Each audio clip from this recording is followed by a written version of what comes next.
The Israel-Hamas war has carried on for nearly a week now, and for many of us, seeing the casualties of war has triggered feelings of fear, anxiety, and dread.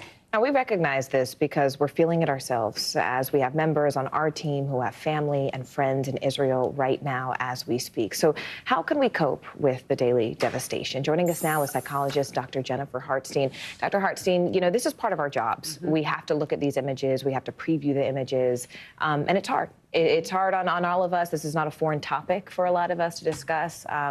What do we do? What is the mental strain that these images present? It's funny, when I was prepping for this, I was thinking of you guys, right? Because you're in it all the time and you can't shut it off. Whereas many of us can take the moment and put it down and walk away and engage in our lives. So important for you to be able to do that too, because it is taking a mental strain. It is causing trauma reactions for all of us. It's having our nervous systems on high alert kind of at all times.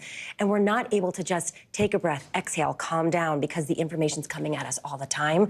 And we just don't know how to and exhale into it and push away from the table, so to speak, to give ourselves a break. Dr. Hartstein, walk us through some of the techniques you would recommend to allow us to stay connected and engaged, but also take the time we need for ourselves. And I have a question, because we have young people at home, teenagers, who are seeing war in a way none of us, frankly, have ever seen it. It's on social media. The images are everywhere.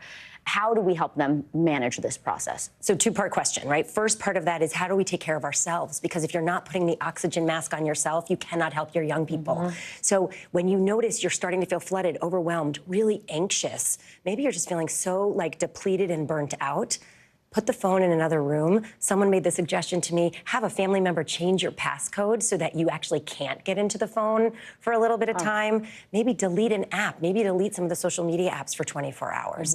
And those are things you can then take down to the young people in your house, right? Let's all walk away. Let's do something in real life.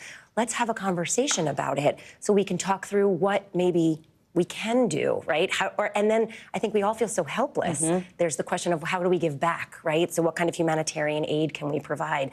Can we raise money for the people that are suffering, and all of those pieces? So I think, but it starts with us as the adults. Modeling that, breathing, feeling grounded, all of those pieces. You know, Vicki made an interesting point about this, the first time that we're seeing war in this way. Yes. But this is not the first time that these feelings are being presented to us, that we are witnessing the effects of war, because frankly, there's generational trauma involved. This is the fifth Gaza war, people need to recognize, right? There were 4 times before this. We're talking about 80 years of pain, of conflict, of suffering. Right. What role does generational trauma play? So we want to just to identify what generational trauma is, right? It's when trauma happens in previous generations and it's passed down through parenting, through, interestingly enough, genetic cellular change that happens. So then that gets passed down from person to person. So not only is it the 5th war between Gaza and Israel, but for Jews, right, it's a reliving of Holocaust and the trauma of that. So there's so much trauma intergenerationally